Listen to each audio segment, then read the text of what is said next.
boleh ditunjukkan mungkin Pak ijazahnya gitu Pak, ini kan sudah dibawa. Kasih lihat gitu Pak sedikit. Ijazah nanti akan kami buka pada saat diminta oleh pengadilan, oleh hakim. Oke, jangankan saya persidangan. Kemarin Ibu Mega aja udah mengatakan dari awal kalau itu ditunjukkan selesai. Hari ini hormat saya untuk PKB. PKB juga mendukung itu. Ayo parpol-parpol yang dukung ini. Sahabat Kompas TV, polemik ijazah mantan Presiden Joko Widodo masih menjadi topik perdebatan di masyarakat. Beberapa pihak masih mempertanyakan keaslian ijazah Pak Jokowi, sementara yang lain mendukung keabsahan ijazahnya, termasuk teman-teman Jokowi dan para pendukungnya. Dan Zoomcast kali ini sudah kedatangan mantan Kabareskrim Polri Susno Duaji. Selamat malam Pak Susno. Selamat malam para pemirsa sekalian, selamat malam Pak Haris. Ini kan banyak pihak, terutama Roy Suryo, Dr. Tiva yang menggaungkan untuk menunjukkan saja ijazah Pak Jokowi selesai perkara ini. Menurut Anda bagaimana, Pak? Ini kan perkara yang mudah, sesuatu yang tidak perlu menyita perhatian kita, kan gampang sekali. Yang dihebohkan itu adalah sesuatu yang belum pernah dilihat, gitu. Yang dianalisa atau yang dikatakan palsu, yang apa itu kan adalah yang ada di media sosial, yang ditayangkan di YouTube, tayangkan di Facebook, tayangkan di TikTok. Itu kan sumbernya dari mana, apakah itu asli apa tidak, apakah itu hasil editing, apakah itu hasil fotokopi, kita kan nggak tahu. Semua kan menganalisa barang itu kan. Nah, barang aslinya ada di yang berhak menerima ijazah. Yang berhak menerima ijazah Pak Jokowi, berarti ada di Pak Jokowi. Nah, pertanyaannya, ijazah Pak Jokowi itu asli apa tidak? Nah, untuk mengetahui asli apa tidak kan gampang. Kenapa gampang? UGM kan masih ada. Dan UGM itu bukanlah sesuatu lembaga atau universitas kaleng-kaleng ya. Reputasinya sudah internasional, dapat dipercaya. Jadi kalau ada yang, wah itu UGM kan nggak bisa dipercaya, nanti ada kerjasama, nah itu namanya sudah asumsi. Kalau penegakan hukum nggak boleh pakai asumsi, tapi pakai bukti. Jadi UGM-nya masih ada, fakultasnya masih ada, rektornya ada, dekannya ada walaupun berganti, dosen yang ngajar kalau betul Pak Jokowi kuliah di situ, saya kira masih ada yang hidup. Teman kuliahnya kalau betul dia kuliah di situ masih ada yang hidup. Dan saya yakin kalau betul Pak Jokowi itu kuliah di situ, mendaftar secara resmi pasti tercatat di buku Indo ya. Pada tahun berapa dia mulai daftar. Pasti ada berasal dari SMA mana, kelahiran mana, nama siapa, fotonya ada. Jadi yang harus dibuktikan itu adalah ijazah yang konon katanya berada pada Pak Jokowi, dipegang oleh Pak Jokowi. Itu asli apa tidak? Nah, yang harus dibuktikan apanya? Pertama, proses terbitnya ijazah itu asli benar apa enggak. Contohnya, jangan-jangan dia nggak kuliah tapi dapat ijazah. Atau ijazahnya itu ijazah orang lain ditempel foto Pak Jokowi. Nah, maka itu palsu. Walaupun ijazahnya asli, tapi bukan untuk Pak Jokowi yang presiden. Atau memang dia sama sekali nggak kuliah, sama sekali nggak pernah nerima ijazah dari UGM, dia buat sendiri. Ya buat sendiri bisa bantuan orang lain dan sebagainya. Ada kopi bahwa dia ya penyelundupan ya, pura-pura sarjana UGM. Nah, cara membuktikannya gimana? Ya, saya sebagai penyidik ya, saya nggak ninjau dari aspek politik, nggak meninjau dari aspek lain-lain. Selaku penyidik aja, saya 35 tahun jadi penyidik. Nggak perlu laboratorium forensik digital. Itu bukan barang digital, itu kan barang manual, kan gampang. Ya, Terus gimana, yang gimana tuh Pak langkah-langkah yang biasanya dilakukan oleh yang penyidik? dilakukan adalah ada laporan bahwa Jokowi punya ijazah palsu. Oke, Iya. langkah itu diterima, si pelapor diperiksa. Si pelapor harus bisa menunjukkan bukti bahwa itu palsu. Yang mana yang dituduh palsu. Nah, si pelapor diminta kan mana ijazah yang dituduh palsu. Ini Pak. Nah, pasti saya yakin yang diajukan oleh pelapor itu bukanlah ijazah yang di tangan Pak Jokowi, Oh. tapi yang beredar di masyarakat. Nah, yang beredar di masyarakat itu bisa saja fotokopi, bisa saja hasil editing, bisa saja hasil macam-macam. Nah, yang Oh. asli yang mana atau yang palsu yang mana? Saya tidak mengatakan asli dan tidak mengatakan palsu ya. Yang dipegang Pak Jokowi. Nah, yang bisa mengambil itu dari Pak Jokowi siapa? Karena itu haknya Pak Jokowi kan, Hmm. adalah penyidik, aparat penegak hukum. Setelah ada laporan itu, barulah diperiksa pelapor, kemudian ijazah yang ada pada Pak Jokowi diambil itu artinya diminta diserahkan dengan surat perintah penyitaan, berita acara penyitaan. Baru itu ijazahnya dikonfrontir ke yang mengeluarkan UGM. Saya yakin polisi sudah datang ke UGM, ditanya UGM, ijazah ini betul kalian mengeluarkan? Dilihat oleh UGM, oh ya betul. Fakultas apa ini? Fakultas Kehutanan. Atas nama siapa? Jokowi.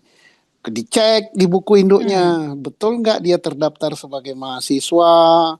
Betul tidak dia kuliah? Ada nggak hasil ujiannya?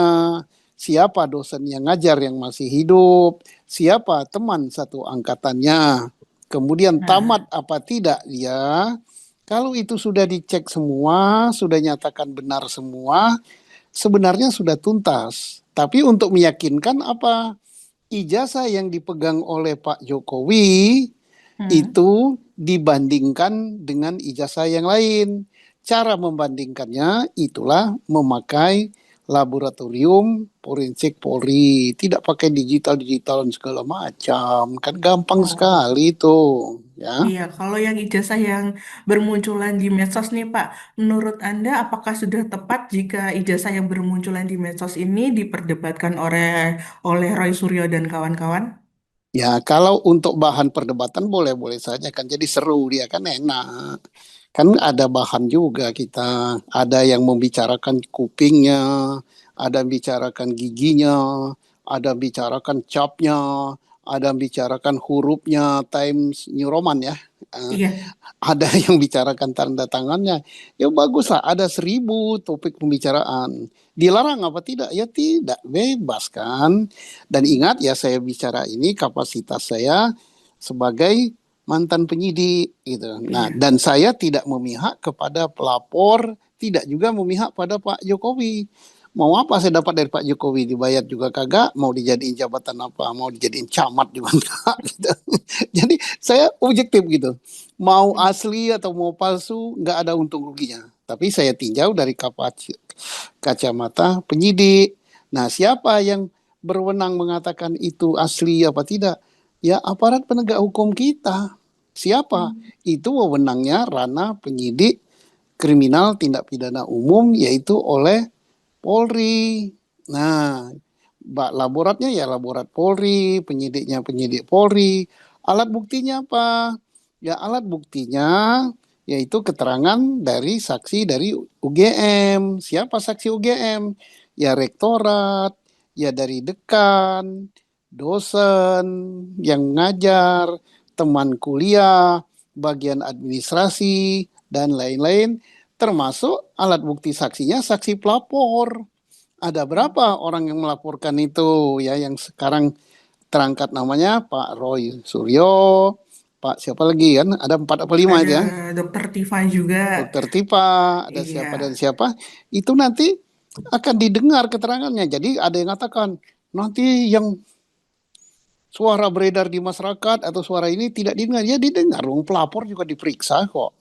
Diperiksa, dengan membawa alat bukti, ya, alat bukti, Hmm. barang bukti. Apa barang buktinya? Ya saya nggak tahu apakah yang beredar di mana Medsos. medsos apa enggak. Kalau yang beredar di medsos pasti nanti terbantahkan bahwa itu bukanlah yang dipegang oleh Pak Jokowi. Yang diperdebatkan itu kan yang dipegang Pak Jokowi. Nah, timbul pertanyaan publik, kan saya kan ngikuti juga. Mestinya Pak Jokowi memperlihatkan kepada publik. Ya, ngapain? Kan nanti publik tuh banyak gitu, nggak selesai-selesai. Yang akan memperlihatkan kepada publik karena ini sudah masuk ranah penegakan hukum adalah aparat penyidik, yaitu Kepolisian Negara Republik Indonesia. Kalau sudah tuntas nanti laporan di Baris Krim akan ada statement dari penyidik Baris Krim, asli apa tidak ijazahnya Pak Jokowi. Seandainya asli, ya dilihatkan ini asli gini-gini, maka penyidikan di Baris Krim akan dihentikan karena itu kan terkait dengan palsu apa tidak. Kalau Iya, katanya benar. dihentikan, Hah? laporan Pak Jokowi di Polda Metro Jaya itu terkait dengan pencemaran nama baik dan apa fitnahnya dan juga apa ITE kan. Iya. Nah, itu jalan karena ijazahnya asli gitu. Loh kalau asli dikatakan tidak asli, dikatakan palsu, dikatakan ini, dikatakan itu kan namanya cemar. Kemudian itu menggunakan medsos. Jadi laporan Pak Jokowi di Polda Metro Jaya jalan. Demikian sebaliknya, kalau misalnya hasil penyidikan oleh Baris Krim terbukti ijazah Pak Jokowi itu palsu gitu. Nah, maka penyidikan di Baris Krim jalan. Siapa tersangkanya? Ya bisa si pemegang ijazah, bisa ditambah lagi siapa yang mengeluarkan ijazah itu, siapa yang membuat dan lain-lain bisa bertambah gitu kan. Dan laporan di Polda Metro terkait pencemaran nama baik dan ITE itu dihentikan. Karena kan memang memang palsu gitu kan. Iya. Jadi kan begitu. Artinya ini sesuatu yang gampang, tidak perlu dipersulit, mestinya tidak menyita energi kita. Begitu. Nah, tapi ini kelihatannya bukannya menyita energi, tapi sepertinya banyak orang yang mulai speak up nih, Pak. Kalau bahasa anak Gen Z-nya sekarang nih, kan ada muncul juga temannya Pak Jokowi, sebut saja Mustoha Iskandar, ada juga Andi Pramaria yang ngikut sebagai teman yang menyebutkan bahwa mereka tuh teman kuliahnya Pak Jokowi. Menurut Anda kesaksian pengakuan ini cukup kuat atau enggak, Pak? Kalau pengakuannya di ranah publik ya boleh-boleh saja, tapi tidak ada nilai hukumnya ya. Nah, begitu pengakuan itu dituangkan dalam berita acara, yang menuangkan adalah penyidik, maka dia mempunyai kekuatan hukum gitu kan. Apalagi itu disampaikan di depan sidang pengadilan gitu. Nah, itu jadi itu namanya satu alat bukti, saksi itu alat bukti. Tapi kalau misalnya sebelum diperiksa oleh penyidik dia sudah bersuara begitu ya boleh-boleh saja, bebas kok. Oh. Heeh. Terus habis gitu di pihaknya Pak Roy Suryo nih, Pak Roy Suryo kan juga bilang tuh sudah kontak dengan ahli dari Amerika, terus respon dari Jepang juga ada Dokter Tifa yang juga sudah mengungkapkan dia dapat nih ahli dari luar negeri. Mereka mengungkapkan siap membantu. Nah, gimana tuh Pak ntar Pak di pengadilannya? Tidak ada gunanya karena laborat kita karena adalah laborat forensik Polri. Penyidik kita adalah penyidik Polri, itu yang diakui oleh hukum Indonesia. Nah, kalau misalnya meminta bantuan laborat dan sebagainya itu harus Polri yang minta. Tapi pertanyaannya buat apa? Karena apa? Aparat laborat kita, termasuk aparat penyidik kita, kualitasnya tidak kalah dengan penyidik Amerika, penyidik Jepang, penyidik Prancis. Kita hebat-hebat kok dalam mengungkap perkara. Kasus yang berat saja, kasus teroris. Negara mana yang kasus terorisnya terungkap kayak di Indonesia? Hampir nggak ada kan, hanya Indonesia.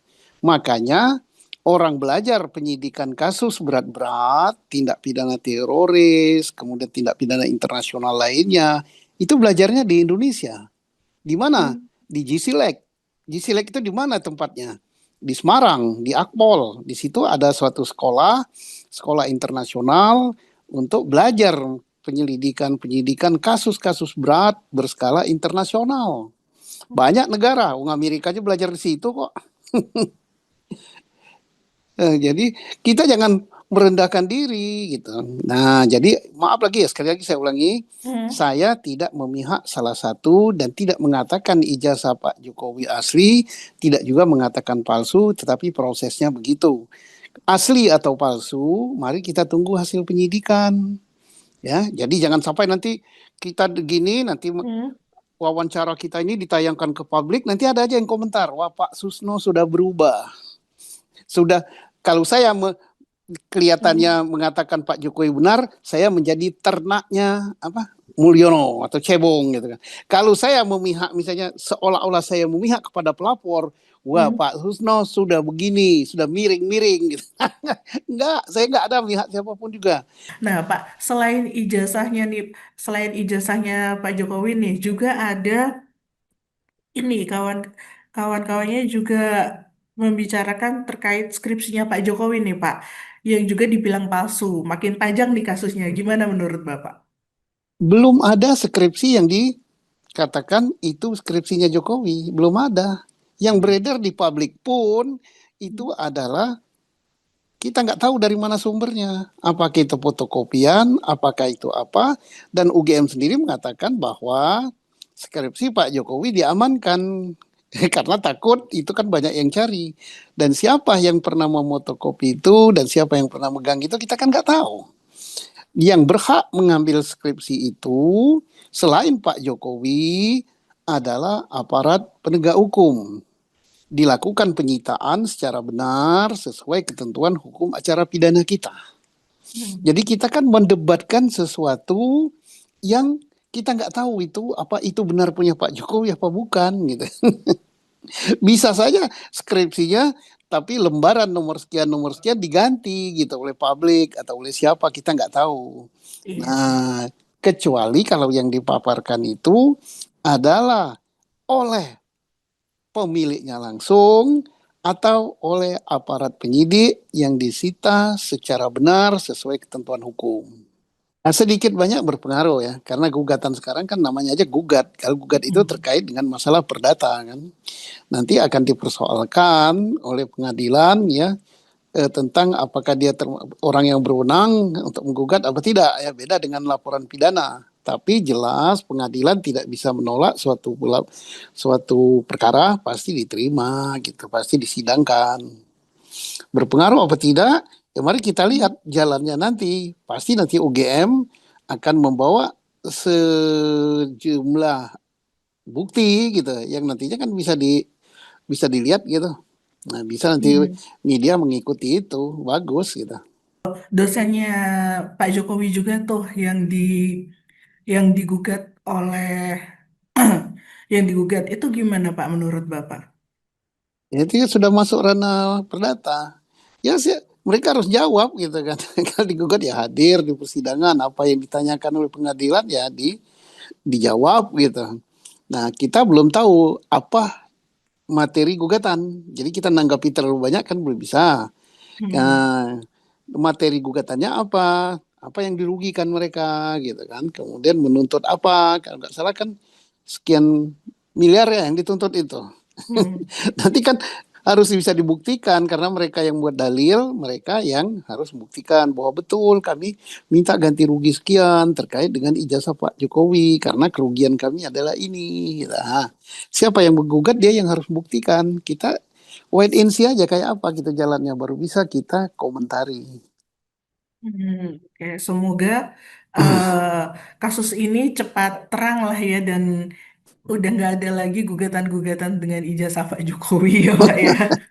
Ya kan cukup panjang ya sejak zaman 2000 berapa katanya ada. Wah, dulu kan yang 2022 kayaknya kan persoalan pertama. kan ijazah SMA-nya, terus nanti SMP-nya. Nanti Jangan-jangan kalau ada S2-nya, ijazah S2-nya juga. Ya, artinya ini kita positive thinking aja ya. Positive Hmm. thinkingnya ini kan pembelajaran hukum untuk kita semua. Kalau kita mau mengatakan sesuatu itu asli atau palsu, maka kita harus bisa menghadirkan mana yang kita tuduh yang palsu. Oh ini ijazah ini palsu gitu. Kita kan tidak bisa mengatakan bahwa ijazah Pak Jokowi ini palsu, gini gini gini. Boleh saja mengatakan begitu, tapi kan dari segi bukti kan lemah. Karena apa? Ini kan yang ada di medsos. Nah, yang di Iya, betul. medsos itu, apalagi zaman sekarang ya, Hmm. bisa saja itu hasil rekayasa, hasil editan, fotonya diganti, ininya diganti, dan sebagainya itu bisa. Maaf ya, sekali lagi maaf pada penggugat, bukan saya ingin melemahkan Anda, tapi saya mengingatkan ini, mudah-mudahan aja yang Anda ajukan itu betul-betul yang dipegang oleh Pak Jokowi. Jokowi. Tapi kemarin Pak Jokowi katakan ada di tangan dia, gitu kan. Dan Hmm. diserahkan kepada Polda, Hmm. dia lihatkan kepada Polda, Polda katakan, oke lah yang ini kami sita, yaitu kopi yang sudah legalisir, Legalisir. yang aslinya dibawa pulang lagi, takutnya apa ya, takut hilang, atau takut dimakan tikus, atau apa. Nanti pas persidangan dibawa lagi, gitu kan, gitu. Iya. Jadi ini pelajaran baik untuk anak bangsa tentang beracara hukum. Walaupun ini dampaknya karena pidana itu ada sanksi pidana loh. Lalu apa yang didalilkan tidak bisa dibuktikan dan itu salah gitu, Hmm. ya bisa saja misalnya terbukti palsu ya berarti Pak Jokowi beserta yang membuat ya kena sanksi pidana. Kalau yang Kalau laporan, Kalau iya laporan kan betul palsu kan, berarti betul yang dilaporkan. oh Tetapi iya. kalau ternyata ijazahnya asli, Hmm. berarti yang rawan adalah siapa tersangka dalam tindak pidana pencemaran nama baik dan ITE gitu kan. Dia yang rawan ini. Bisa deg-degan gitu ya. Maaf saya nggak nakut ya. Saya juga tadi bicara Pak Jokowi bisa dihukum juga kalau palsu. Dan bukan hanya Pak Jokowi, termasuk yang ngetik, yang buat, perantara, itu bisa. Tapi kalau itu asli, aman. Maka yang goyang-goyang yang pihak sini gitu. Nah, kan ini pidana ya, pidana itu ada sanksinya. Iya. Semoga cepat selesai aja ini Ya, semua selesai dan tapi ada berakhir. ada akibatnya nanti. Iya, Ada iya meskipun ada akibatnya, ya mudah-mudahan selesai. ya selesai tapi berakhirnya kita kan nggak mau ya ada anak bangsa yang karena Hmm. mempersoalkan sesuatu kok bisa masuk penjara gitu kan. Oh iya. Karena ancaman hukumannya cukup berat ya. Itu berapa tahun kemarin dibilang sekian tahun, sekian tahun. Nah, kasihan juga gitu kan. Nah, jadi itu Iya. pelajarannya apa? Kita petik pelajarannya bahwa kalau ingin mempersoalkan sesuatu, yakin betul bahwa yang dipersoalkan itu adalah sesuai dengan apa yang kita dalilkan. Maaf saya nggak katakan sekali lagi berkali-kali saya maaf saya tidak memihak kepada Pak Jokowi, tidak memihak kepada Hmm. pelapor. Tapi saya beritahu bahwa kalau ini kalah maka dia akan kena sanksi. Ini tuh siapa? Ya bisa Pak Jokowi. Kalau betul ijazahnya palsu ya Pak Jokowi masuk Hmm. penjara beserta yang buat. Tapi kalau ini Iya. asli, maka yang menuduh itu palsu, ya juga menerima akibat juga gitu Iya kan. betul. Akibat pidana, pencemaran nama baik, undang-undang ITE dan sebagainya dan sebagainya.